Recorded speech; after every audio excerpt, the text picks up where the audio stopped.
Sri Lanka's most powerful news brand.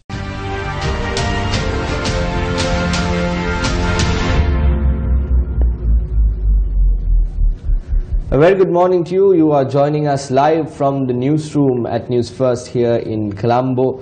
It's been a beautiful morning and it's been a beautiful year for all of us living in Sri Lanka. But has it really been that beautiful for the government of our country? We started off yesterday to look at how the government performed, to give the government a report card of whether they have been good to the people and whether they have achieved the aspirations of the people that they were appointed for. We have a political commentator joining us today, this morning in the studio, Mr. Malinda Senviratna. Thank you very much for being here. Glad to be here, Chaturanga. Good morning to you. Good morning. Good morning. I'm going to ask you, I'm going to take you through. Yesterday we had Mr. Hemantha Surya, lawyer, joining us, and we started speaking about what the government has done and whether this year has been good for the government. In your opinion, you have been very vocal about things in the past. You have been on several of our programs as well. In your opinion, if I'm to ask you that same question, what will your answer be? Well, I think the high point was the Right to Information Act being passed. It has not, we have to use it more often for it to actually come into effect. I mean, people really don't know, and the politicians and officials also really don't know until we exercise. So it has to be a process. That was the high point. But then on the other side, we've had the bond scams been dragging on and on. I mean, people have been arrested for, plucking 3 mangoes. But people who have been responsible for this situation, they have resigned their posts and they are given other posts. So what is the message that the government is giving? We are fine with this. So that is, I think, one of the lowest points. Then there was a lot of talk about constitutional reform. Now that's out of the window. Now there are now we have elections, and no one is talking about important piece of legislation that process that we have been talking about for so many years. Whether their proposals are good or bad is a different matter, but that process should go on. But it seems to have been shelved all of a sudden. So that is very disturbing. Then the third thing that I would like to flag would be the postponement of the provincial council elections. That was a huge. It's like a circus, and I don't think that it gives the government any credibility after being participants in that process of denying the franchise to the people. And the final thing that I would like to say is about judicial corruption. Mr. Senviratna, now, with everything that you said, the key points of the government, yes, all of the Right to Information Act is very important. We'll get back to that in a little while. But before we go there, don't you think that what the people actually want at the ground level, food to eat, the cost of living to go down, matters like that, has the government been able to achieve, and have they focused their attention on various other things? Well, now that we have elections, we see all kinds of promises being tossed around. So we can't really assess that, but as I say, for the ordinary people, for you and I, when we go to the market and we take the same amount of money and we can't come back with the same amount of goods, then there's a problem that we have if our salaries are not increasing correspondingly. So that is an issue that the government has not been able to tackle. But then again, the government can say, well, we were saddled with so much of debt, and these are the crimes of the previous regime. On the other hand, you had the purchase of the Russian ship, which is a controversial purchase, and also the fact that our reserves have not, if they have been so disciplined about fiscal management, then we should see some kind of improvement regardless of the situation in the global economy. So I think the government has failed there. I mean, people talked about this government being, especially the UNP segment of it being more economy savvy and all that, but we have not seen that playing out in practice. When you speak about the Right to Information Act, now we've seen, even we have tried various times to get certain information of individuals pertaining in the state sector, but we have seen that almost immediately soon after the RTI Act came into power, people have figured out loopholes in it to say, look, we need this much of time, and then in that much of time they reject the claim and say, no, these are not information that is available. Things like that. Why do you, like, the reason for the RTI Act to come along was to, be transparent and for information to disseminate so that the people are aware. But through that system they find loopholes to actually cover it up again. Why should anyone cover anything up if they have nothing to hide? That is the basic thing that, the obvious conclusion that we should draw. But then there's also practical issues like, every institution, not only government institution, NGOs also, they are bound by this act to appoint an officer responsible to, who has the responsibility to give the information that is being sought. So that has not yet happened in a lot of places. So in such a case, the head of that particular institution is responsible. So they will, there's foot dragging. I mean, like, all things there's foot dragging. But then we have the courts thereafter. We can say, okay, you're supposed to give this information within this period of time. You have not done so. You're violating the Constitution. But then litigation is costly. So there are inhibiting factors which make it difficult.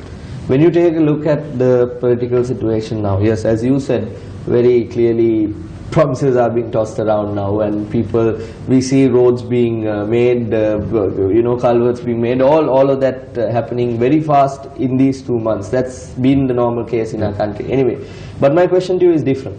Now we've seen people were asking for a change in the election system to say that rogue should not go into the local government or political authorities, even at the parliament level. But they changed the election system, the number has been doubled, but is there an actual change to the people who are going in? Well, it's up to the people. The onus now is on the voter to figure out who can best represent them. But we've seen people brought in by the Yapalna government, promised change. People who were rejected by the people at elections, brought in through the national list, right? People who have very poor track records in public service, being put in being appointed as party organizers and as candidates. So that is not you're giving a very poor signal to the electorate about your notions of democracy, and this goes for all the parties.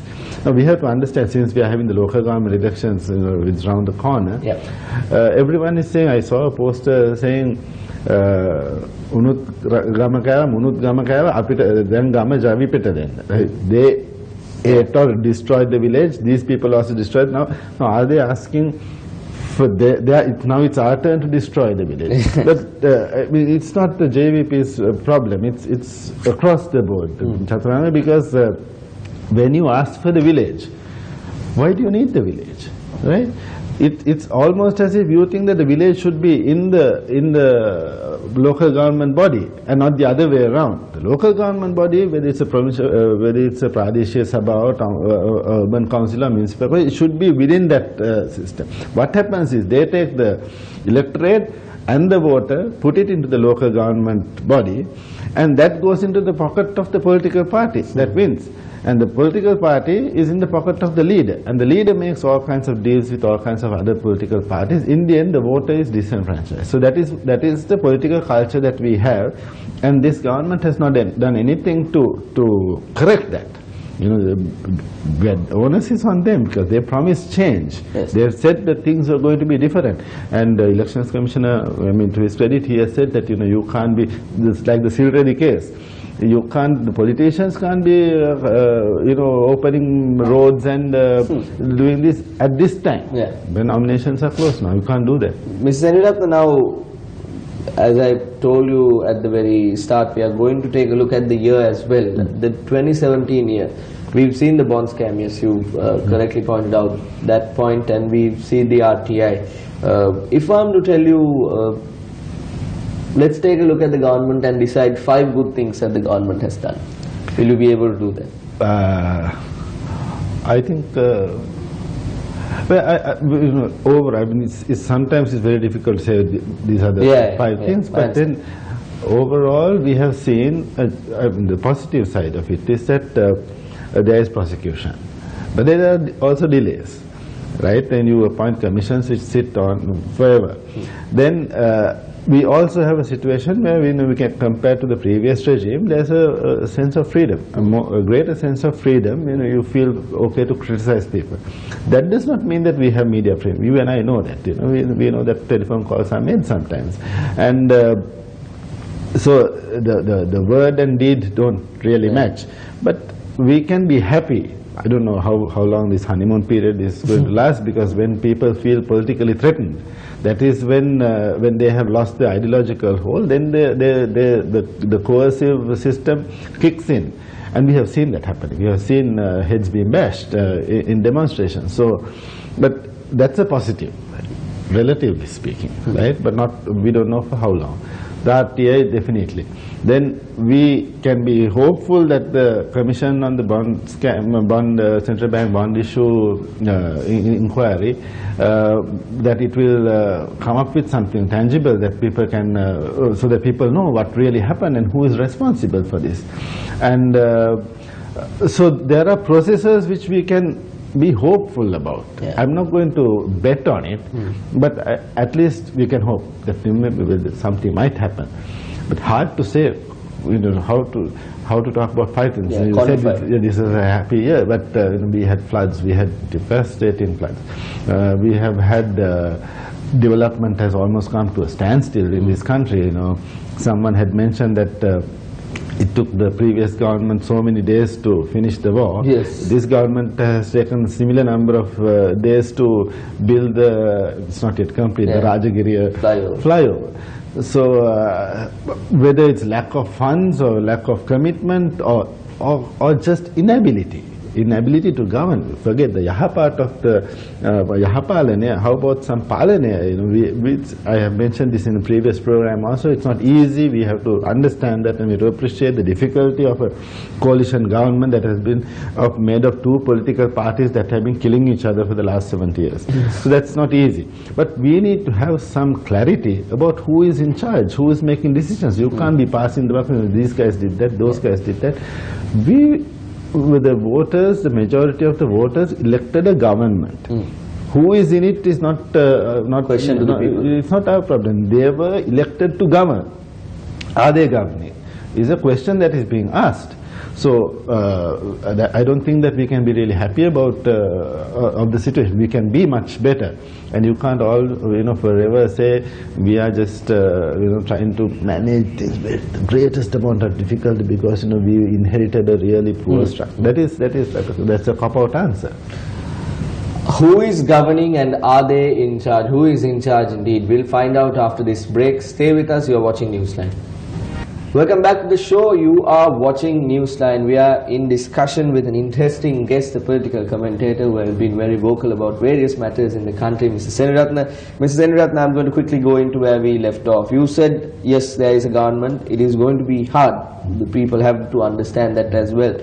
But from what we've seen throughout, if you just take a look at the year 2017 as a whole, what we've seen throughout is the political authority comes forward and says, look, this is what we are doing. Take the Provincial Council's Amendment Act. They say, this is the black and white paper, and 2 days later or 3 days later we see a different thing altogether. They say this is what we are doing, and they do something else completely different. Now this is not what the people wanted. Yes, the people have to understand to a certain degree, I agree with you. But if the people are completely hoodwinked and the people are made to be look like idiots or fools, if I may put it, if I may dare call it that, then what happens? Then we are in a pretty bad situation, because that is not, aren't we in that situation already, Mr. Senator? I think we are. You are absolutely right. You do what you promise, and you promise what you do. Basics. Yeah, basics. That is not being adhered to. Basic principles, it's not only about passing, but it's absolute lack of clarity about what you are planning to do. You spoke about the Provincial Council's issue. The Gazette notification comes late, very late, and all political parties are responsible for this. They supported this whole process, and then they started crying foul. And then you get individuals closely connected to senior ministers of the same political party going to courts over the act. So what are they trying to do? This is, and then you get the court vacation. So obviously it's going to get postponed. So this postponement of elections indicates to me that the government is scared to go before the people and say, okay, now we have been in power for 3 years, tell us what you feel. So that is the political outcome of this entire process. But you are absolutely right. If they can't, if there's a mismatch between what comes out, what is said and what comes out in Parliament, and the documents that finally come before us, then we have to suspect that these people are not serious, they are not genuine, and they really don't give a damn about this. They think, okay, we can get away with anything. This getting away with anything kind of mentality is very dangerous, because from there to getting away with murder is a very small distance, small distance. Now, Ms. Seniratna, we've spoken about this getting away. Now we've also decided to increase the number of people who are getting away from something around 4,000, 5,000 to around 8,000. Yes. And we are in doing that, we are, even though the political slogan is no, you're voting for an individual here, the outcome is that the party, the main parties or independent group receives that vote. And we are increasing the number of people who are responsible for these problems to 8,000 and providing them with all the facilities that they want through our tax paying money. And the outcome is going to be, is it going to be different? No, it can't be different. I mean, you put the same, you think of it like a flow chart, and you feed the same thing, you get the same outcome. The whole thing about putting the pig in and getting the bacon out, you are not going to get anything else. But we have a culture where the local government bodies is like an entry point to this dirty game of politics. And people are investing in that. That is where you get trained to be a thug, you get trained to get contracts. Whether you're corrupt or not, you see everyone doing it. And then you feel, okay, why not? Why should I not benefit from this? I don't know how they are thinking works. Politicians are a different tribe, obviously. But when you are getting... that brings me to an interesting point. You were also at one point thinking of getting into politics. Well, you are still thinking of getting into politics. Of course. I think I should be the president of this country. You would do a better job than all the presidents that I feel. You know, a random citizen can do. He won't do worse, right? So what you're basically saying is this is the bottom, the rock bottom of... We have reached the rock bottom. We cannot now. There are. Why is it that Mr. Nagananda Kodituapu has come forward saying, I'm going to contest? Why has this? He's a public interest lawyer. Yeah. And he's going to court on everything, including the Vilpattu report that has come out. He's saying, now enforce the recommendation. Yeah. Then Mr. Rohan Pallewata, very prominent businessman, he has said, I'm going to contest. And these are very good signs on the positive side. On the negative side, what it indicates is that the entire system has failed. We cannot trust these politicians. And you put 8,000 more into the pipe. What are we going to do? I mean, it's going to be a burden on us. Finally, we have to pay. The taxpayers have to pay for their upkeep. Of who? A bunch of crooks. Or people who are in political parties that have proven beyond any shadow of doubt that they are incapable of governing this country. Mr. Seniratna, interesting comments there, but I want to focus your attention to another point. Now, we say, you spoke about the Constitution and how it has been put away. We saw the need for the Constitution. The politicians told us, the representatives told us, that the need was to actually solve the issues, the ethnic issues of the North and the South, and to bring harmony. When the recommendations of the Constitution report came out, we did not see anything of that sort. We actually saw confusion of the word that was meant to be uniting people was actually confused with someone else. Then we saw the election system. The system was changed because the previous government's delimitation was not done properly. The election system was corrupt, and therefore a change in the election system. Both these instances, what has been said is one thing and what has been done is one thing. Why? Well, I think that the delimitation process takes time. It should not have taken this long. I remember the Elections Commissioner telling me in 2005 January it can be done in 3 months, 3 years. So maybe learning process and so on. But when you talk about the constitutional reform, there were, I think, 9 documents. There was the document put forward by the steering committee and comments made by 8 other organizations. But there hasn't been enough of a debate on these things. So in the public domain, you don't get it. They have not published. I couldn't find the single version of it. But if we were to, and there was some issue about translations also. We have a lot of problems. But if we at least had that debate going on in public forums, then we can be participants to that entire process. We can't have a few politicians deciding how this country should be restructured, so to speak, or the constitution should be reframed or reworked or revised. But what bothers me is the silence on this whole process. It's as if they were just doing it. It's like eyewash. There's like lip service to the whole business of reconciliation and so on. You just throw a document out there. People talk about it. There's a bit of screaming from all sides, and then all of a sudden there's some other issue that it's taken off. Yeah. It's gone under the radar, and we don't hear about it anymore. There's something else. Yeah, this looks like a trick that is used by these politicians to just check the waters to see whether everything is okay. Just put a document and take it back whenever it's needed. Mr. Nirathan, I want to move forward here. Now, we've seen a number of things that has been promised by the government that has not been done. Let's leave that. We can talk about it for a long time. Now, I want to focus your attention. Now, these are 2 political parties that are joining as one. And then they promise that, my question to you is very simple because time is running out and I'm being screamed in my ear. The problem is, do we need an executive leader to decide where the country is heading? Or can we, vest these powers in a group of people like the parliament and move forward? I don't think that an executive presidency is the problem as long as there are checks and balances. We should have clarity in the executive, whether it's a cabinet led by a prime minister or president.